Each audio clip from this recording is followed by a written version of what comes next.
وَلَقَدْ يَسَّرْنَا الْقُرْآنَ لِلذِّكْرِ فَهَلْ مِن مُّدَّكِرٍ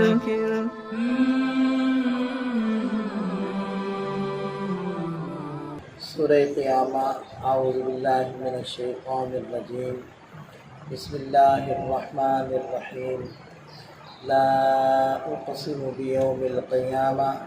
ولا اقسم بالنفس اللوامہ۔ جیسے کہ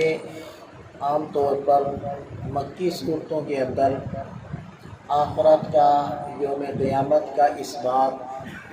توحید و رسالت کا اس بات، یہ مضامین بڑی تاکید کے ساتھ بیان ہوتے ہیں، تو اس صورت کے اندر بھی قیامت کے دن کے اس بات کو بڑی ہی تاکید کے ساتھ ذکر کیا گیا کہ قیامت کا دن قائم ہوگا۔ جو عام طور پر کفار کے، مشرکین کے نظریات تھے وہ تو یہی تھے کہ بس یہی دنیاوی زندگی ہے، یہی جینا ہے، جو کچھ کرنا ہے کر لو، بس مر گئے مٹی ہو گئی۔ تو اس نظریے کی تردید کے طور پر اللہ تعالیٰ نے ارشاد فرمایا لا، یہ نظریہ غلط ہے،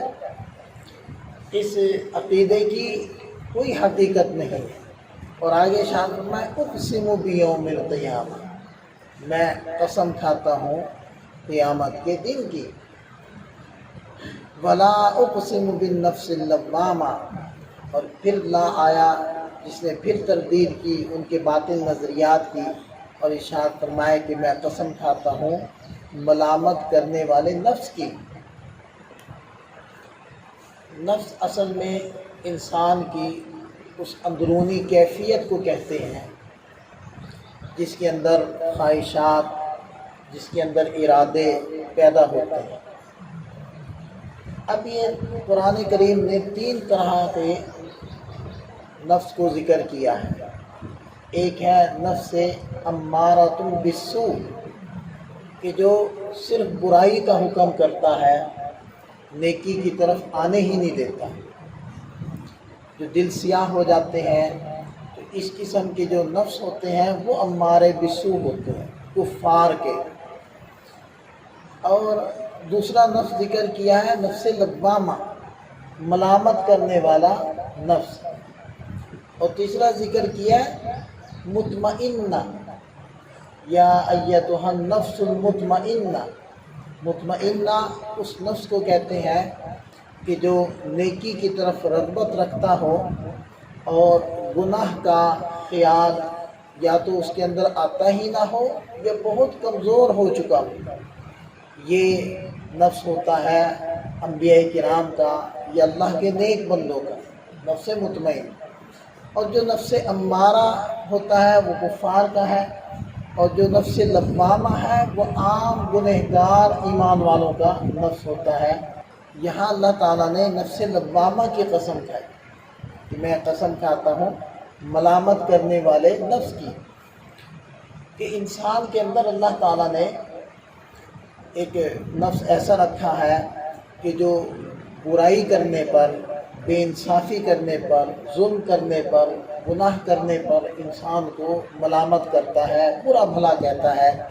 گویا کہ اس کے اندر کی ضمیر کی آواز ہوتی ہے کہ تم یہ غلط کر رہے ہو۔ تو یہ کیوں ہوتی ہے یہ آواز؟ یہ اندر سے یہ نفس اس کو کیوں ملامت کرتا ہے؟ اگر یوم آخرت نہیں ہے، یوم الدین اور یوم الجزا نہ ہوتا، اور ایک بدلہ ملنے کا دن اور ایک عدل و انصاف کا دن، اچھے کو اچھائی کا بدلہ، برے کو برائی کا بدلہ، اگر یہ نہ ہوتا تو انسان کا جی اس کو ملامت کیوں کرتا؟ تو گویا کہ اللہ تعالیٰ نفس لوامہ کی قسم کھا کر انسان کو متوجہ فرما رہے ہیں کہ بندہ تو انکار کر رہا ہے قیامت کا، حالانکہ تیرے اپنے اندر اس قیامت کے دن کے قائم ہونے کی دلیل موجود ہے، کہ تیرا اپنا جی وہ جب برائی پر تجھے ملامت کرتا ہے، برا بھلا کہتا ہے، تو اصل میں اس یوم الجزا کے قائم ہونے کی وجہ سے یہ تمہارا جی تمہیں ڈانٹتا ہے اور تمہیں برا بھلا کہتا ہے۔ تو اپنے اندر دلیل موجود ہے، اپنے اندر جھانکو۔ اور فرمایا کہ ایحسب الانسان ان لن نجمع عظاما، کیا انسان یہ گمان کرتا ہے کہ ہم ہرگز اس کی ہڈیوں کو جمع نہیں کریں گے؟ بلا، کیوں نہیں، قادرین علی ان نسوی بنانا، ہم تو اس بات پر بھی قدرت رکھتے ہیں کہ اس کے انگلیوں کے پوروں کو بھی بنا ڈالیں، ان کو بھی برابر کر دیں۔ کہ ہڈیوں کو جمع کرنا یا موٹے موٹے اعضاء کو بنانا یہ نسبتاً آسان ہوتا ہے باریک چیزوں کو بنانے کی۔ اب دیکھیں پورے انسان کے پوروں میں لائنیں موجود ہیں، لکیریں ہیں، جو لکیریں لاکھوں انسان ہوں، کروڑوں ہوں، اربوں ہوں، قدموں ہوں، پھر بھی یہ لکیریں انسانوں کی آپس میں ملتی نہیں۔ اسی وجہ سے اب دنیا وہ دستخط کی بجائے انگوٹھے کی طرف چلی گئی، کیونکہ دستخط پھر بھی آدمی تھوڑی سی مشق کر کے دوسرے کے سیکھ سکتا ہے، لیکن فنگر پرنٹس، انگوٹھا، اس کے اندر پائی جانے والی لکیریں وہ ایک دوسرے کے ساتھ میچ نہیں ہوتی، وہ ہمیشہ ایک دوسرے سے مختلف ہوتی۔ اب دیکھیں کہ قیامت تک تو اربوں خربوں انسان، قدموں انسان وہ گزر چکے ہوں گے، اب ان کے انگلیوں کے پوروں کو بنانا اور پوروں کے درمیان جو فرق ہے اس کو محفوظ رکھنا اور اس کو ویسے ہی فرق کے ساتھ بنانا جیسے وہ تھے، یہ دیکھیں نا، یہ رب کے علاوہ کون کر سکتا ہے؟ تو اللہ تعالیٰ فرمایا کہ ہم تو اتنی باریک چیزوں کو بھی بنا دیں گے، تم تو ہڈیوں کی وجہ سے پریشان ہو کہ ہڈیاں جب بودی ہو جائیں گی، مٹی ہو جائیں گی، بکھر جائیں گی، یعنی ذرات اس کے بکھر جائیں گے تو اللہ کیسے بنائے گا؟ تو ہم تو جب پورے بنا دیں گے تو پھر ہڈیاں بنانا ہمارے لیے کیا مشکل ہے۔ بل یرید الانسان لیفجر امامہ، بلکہ انسان تو چاہتا ہے کہ وہ اپنی اگلی زندگی میں گناہ کرتا رہے، یعنی جو یہ انسان قیامت کا انکار کر رہا ہے تو اس کے پاس کوئی علمی دلیل نہیں ہے،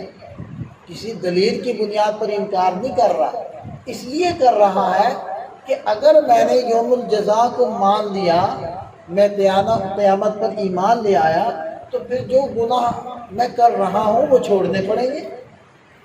اس عقیدے کا تقاضا یہ ہوگا کہ پھر میں ان گناہوں کو چھوڑوں، حالانکہ میں ان گناہوں کو کرنا چاہتا ہوں۔ تو وہ گویا کہ ایمان نہ لا کر اپنے لیے اپنی اگلی زندگی میں گناہوں کا راستہ ہموار کرنا چاہ رہا ہے، اس لیے انکار کر رہا ہے، ورنہ علمی طور پر اس کے پاس کوئی دلیل نہیں ہے۔ یسأل ایان یوم القیامہ، پوچھتا ہے کہ قیامت کا دن کب ہوگا؟ تو ارشاد فرمائے فَإِذَا بَرِقَ الْبَصَرُ، پھر جب آنکھیں چندھیا جائیں گی، وَخَسَفَ الْقَمَرُ، چاند بے نور ہو جائے گا، یا ایک ترجمہ یہ ہے کہ چاند سورج میں دھس جائے گا، وَجُمِعَ الشَّمْسُ وَالْقَمَرُ، سورج اور چاند کو جمع کر دیا جائے گا، یعنی کہ آپس میں ٹکرا جائیں گے، کیونکہ اللہ تعالیٰ نے ایک خاص فاصلے اور زاویے پر ان کو رکھا ہے اور کشش ان کے اندر پیدا کی ہے، تو اس میں فرق اللہ تعالیٰ ڈال دے گا اور یہ پھر سارے ستارے آپس میں ٹکرا جائیں گے۔ یقول الانسان یومئذ این المفر، اس دن انسان کہے گا کہ آج بھاگنے کی جگہ کہاں ہے؟ کلا، ہرگز نہیں، لا وزر، آج کوئی جائے پناہ نہیں ہے، الی ربک یومئذ المستقر، تیرے رب کی طرف ٹھہرنے کی ایک جگہ ہے، یعنی ہر ایک نے اپنے رب کے سامنے پیش ہونا ہے۔ ینبأ الانسان، انسان کو بتلا دیا جائے گا، یومئذ، اس دن، بما قدم واخر، جو اس نے آگے بھیج دیا اور جو اس نے پیچھے چھوڑا۔ آگے بھیج دیا یعنی کہ وہ اعمال جو اس نے کیے اور اپنے نامہ اعمال میں بھیج دیے، یعنی لکھوا دیے، اور اخر، جو پیچھے چھوڑے، یعنی کہ جو اعمال کرنے چاہیے تھے لیکن اس نے نہ کیے۔ اور یہ بھی مطلب بیان کیا گیا ہے کہ انسان جو بھی کام کرتا ہے، اچھا کرتا ہے یا برا کرتا ہے، اس کے کچھ اثرات بھی ہوتے ہیں۔ اچھائی کی تو اس کو دیکھا دیکھی دوسرے لوگ بھی کرنے کی کوشش کرتے ہیں، داڑھی رکھ لی، اس کے متعلقین کے اندر بھی شوق پیدا ہوا کہ ہم بھی یہ کام کر لیں، تو ایک اس نے یہ عمل کیا اور ایک اس کے دیکھا دیکھی دوسروں نے شروع کیا، اس نے قرآن یاد کیا، اس کی ریس میں دوسروں نے کیا، اس نے کوئی خیر کا کام کیا، مثلا کوئی درخت لگایا، مثلا کوئی انتظار گاہ بنائی، مثلا کوئی پل بنوایا، کوئی بھی رفائی کام کیا، تو اس کو دیکھا دیکھی اوروں کے اندر بھی جذبہ پیدا ہوا۔ اسی طرح گناہ والا معاملہ بھی ہے، تو بما قدم، یہ تو وہ عمل ہو گیا جو اس نے براہ راست کیا ہے، جس کا اجر یا جس کا سزا وہ نامہ اعمال میں آ گئی، اور ایک اس کا اثر ہے جو پیچھے چل رہا ہے اچھائی یا برائی کی شکل میں، اس کی فالوور موجود ہے، اس کی اتباع کر رہے ہیں، تو چونکہ یہ سبب بنا ہے تو ان کے کیے ہوئے اعمال کا گناہ یا ثواب اس کو بھی ملنا ہے، تو وہ اخر سے مراد یہ بھی ہو سکتا ہے۔ اور فرمایا کہ بل الانسان علی نفسہ بصیرہ، بلکہ قیامت کے دن انسان خود اپنے جی کو اچھے طریقے سے دیکھ رہا ہوگا، ولو القا معاذیرا، اگرچہ وہ اپنے عذر پیش کرے، عذر معذرت پیش کرے، یعنی بہت دفعہ انسان کے ساتھ یہ معاملہ ہوتا ہے کہ اس نے کوئی غلطی کی ہوتی ہے، کوئی ظلم زیادتی کی ہوتی ہے، اب جب اس کے خلاف دعویٰ آتا ہے تو وہ دلائل کے ذریعے، وہ چرب لسانی کے ذریعے سے